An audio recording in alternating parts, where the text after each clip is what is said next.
If you are watching this, you need to lean in and listen because what I am about to tell you is not being reported on CNN. It's not on Fox News. And the Pentagon is working overtime to make sure it stays out of your social media feed.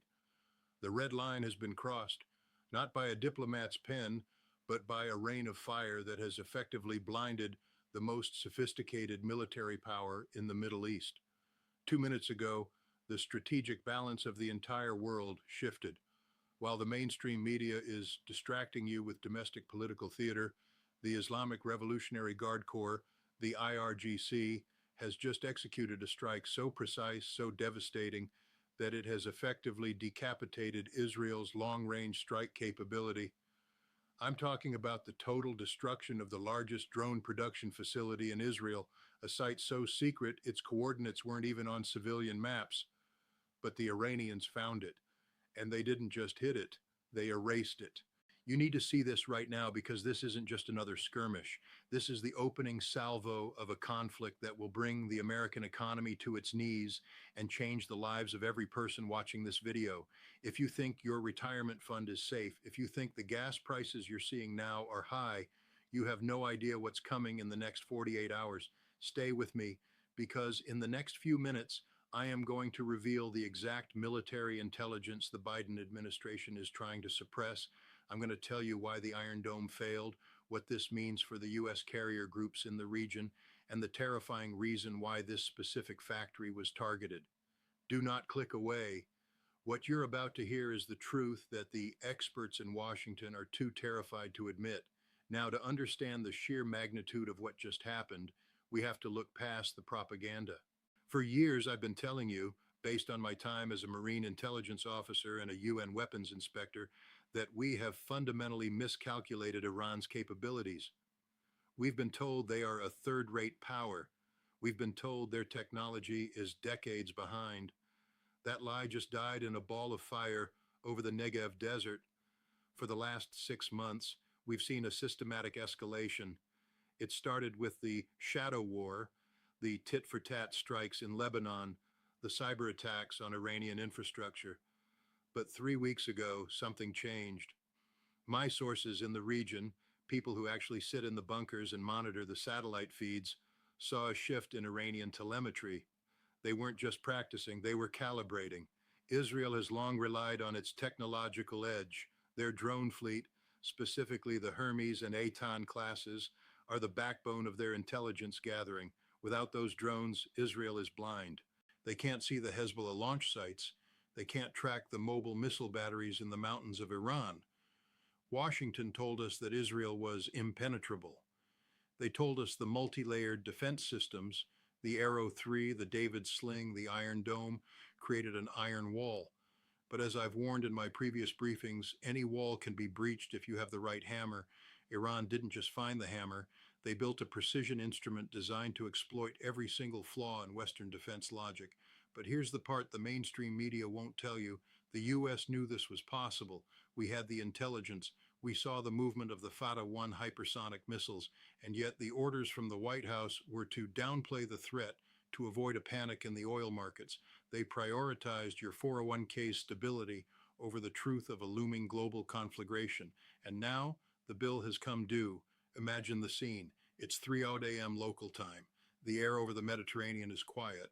Suddenly, the radar screens at the Kiryat Gat Air Base begin to glow, not with one or two signals, but with hundreds. This wasn't a wave, it was a swarm. I'm talking about Operation True Promise 3, a coordinated multi-axis saturation strike. First came the Shahed drones, hundreds of them, designed to do one thing: soak up the interceptor missiles. Israel's defense computers, programmed by the best minds in the world, were forced to make a choice. Do we fire a $50,000 interceptor at a $20,000 drone? They did over and over, but that was just the bait. As the Iron Dome was distracted by the swarm, the sky turned a sickening shade of violet orange. That's the signature of the K-Bar Shikan, the Castle Buster. These are solid fuel missiles that move at Mach 5. They don't fly in a predictable arc, they maneuver. The target was the Sector 7 facility near Tel Nof. This is the crown jewel of Israel's military-industrial complex. It's where the high-altitude, long-endurance drones are built and serviced. It's a hardened facility buried deep underground, protected by layers of reinforced concrete and the most advanced electronic jamming suites on Earth. Eyewitnesses report hearing a sound like the Earth itself was being torn in half. 5 direct hits, not near the facility, not in the parking lot, directly into the ventilation shafts in the command center.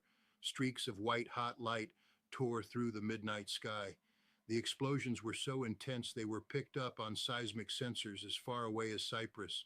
The unrivaled Israeli air defenses were saturated, overwhelmed, and ultimately bypassed. I have seen the initial damage assessments, the ones the IDF has slapped a top secret label on. The factory isn't just damaged, it's a crater. The specialized tooling, the carbon fiber molds, the proprietary AI chips, all gone. In 45 minutes, Iran didn't just win a battle, they reset the technological clock of the Middle East by 20 years. Stay with me, because what I'm about to reveal next is even more alarming. This wasn't just a strike on a factory. This was a message to the United States. You might be thinking, okay, Scott, they hit a factory. Israel will just rebuild. Wrong. And here is where it gets truly terrifying. While the smoke was still rising from Tel Naf, the axis of resistance went live across the entire map. This is what we call strategic convergence. As the factory burned, U.S. bases in Al-Tanf and eastern Syria came under simultaneous rocket fire. This wasn't the usual harassing fire. These were precision strikes aimed at our fuel depots, but that's not even the most shocking part. As I speak, my contacts are reporting that the Strait of Hormuz, the world's most critical oil choke point, is being mined. The Iranian Navy has deployed smart mines that can distinguish between a commercial tanker and a U.S. destroyer. If one, just one, of those mines goes off, the global insurance rates for shipping will triple overnight. Your gas prices won't go up by cents, they will go up by dollars. And where is the U.S. Navy? Where are the carriers? They are sitting ducks. I've spent years analyzing theater-level conflicts, and I can tell you, a carrier strike group is a 20th century tool in a 21st century hypersonic world. We have sent the USS Gerald R. Ford into a kill zone. The Iranians have shown they can penetrate the most advanced air defenses in the world. What do you think they can do to a 1,100-foot-long carrier that they've been tracking via satellite for 3 weeks? But here's what's even more alarming. The superpowers are silent. Russia has moved its S-400 systems in Syria to full combat alert. China has reportedly just signed a closed-door energy security pact with Tehran. The world order we were raised to believe in is evaporating in real time. The stakes are climbing every hour. We are seeing the collapse of the dollar-denominated security architecture. If Israel cannot defend its own airspace and the U.S. cannot protect its bases, the petrodollar dies. And when the petrodollar dies, the American middle class, the people watching this right now, loses everything. So where does this end? I'm going to give you the worst case scenario, and I'm going to tell you why it's becoming a near inevitability. In the next 72 hours, Israel will feel the pressure to retaliate. The hardliners in the Knesset are already demanding a strike on Iran's nuclear facilities. But listen to me closely. Iran is counting on that. Iran has spent 30 years preparing for the day Israel strikes their mainland. They have missile cities buried under 500 feet of granite. If Israel launches, Iran will activate their Wave 55 protocol. This isn't a theory, this is documented IRGC doctrine. Wave 55 involves the simultaneous launch of 2,000 ballistic missiles targeting every power plant, every water desalination factory, and every port in Israel. It would be the end of modern civilization in the Levant. And the U.S., we will be dragged in. We are bound by treaties and political desperation. We will be forced to use our aging B-52s to try and stop the launches, and we will find out the hard way that the S-400 systems Russia has gifted to the region are far more effective than the Pentagon wants to admit. We are looking at a regional war that will suck in every major power. We are looking at a scenario where the U.S. mainland faces cyber attacks that will take our power grid offline for weeks. Do you have bread? Do you have water? Do you have a way to protect your family? Because the just-in-time supply chain is about to break. Now, I promise to tell you the real reason why this specific drone factory was targeted. Why now? Why this site? Stay with me, because this is the piece of the puzzle that changes everything.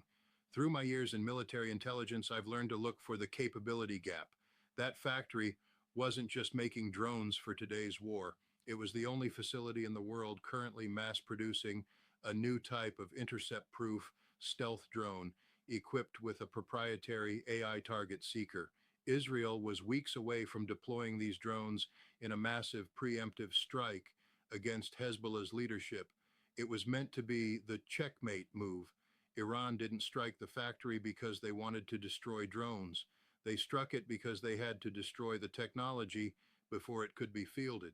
It was a race against time, and Iran won. But here's the truth, harsher than anything you'll hear on the news. The reason Iran was able to hit it so accurately is because they had the exact blueprints of the facility. How did they get them? There is a massive security breach within the Western defense apparatus. Someone, likely within the upper echelons of a NATO ally, leaked the structural vulnerabilities of the Telnov site to Tehran. This means the intelligence community is compromised. It means the inside information we rely on to stay safe is being fed to our adversaries. This isn't just a military defeat for Israel, it's a total intelligence collapse for the United States and its allies. I know this is a lot to take in, I know it's frightening, but you cannot afford to look away. By the end of this, you will understand that we are no longer in the pre-war phase. We are in the active conflict phase. I'm going to be monitoring the situation every hour. My team and I are working to verify reports of a second wave of missiles currently being fueled in Western Iran. This is happening right now in real time. This could drop at any hour. The mainstream media will tell you that the situation is under control. They will tell you that diplomatic efforts are underway. They are lying to you to prevent a bank run. You need to be the one who knows the truth. You need to be the one who is prepared. I'm going to be back very soon with a deep dive into the specific Russian role in this strike, what Moscow provided, and why Putin is smiling today. You do not want to miss that because it involves a secret shipping lane that is currently bypassing all U.S. sanctions. Stay tuned, keep your eyes open, and remember, in a world of lies, the truth is your only real weapon.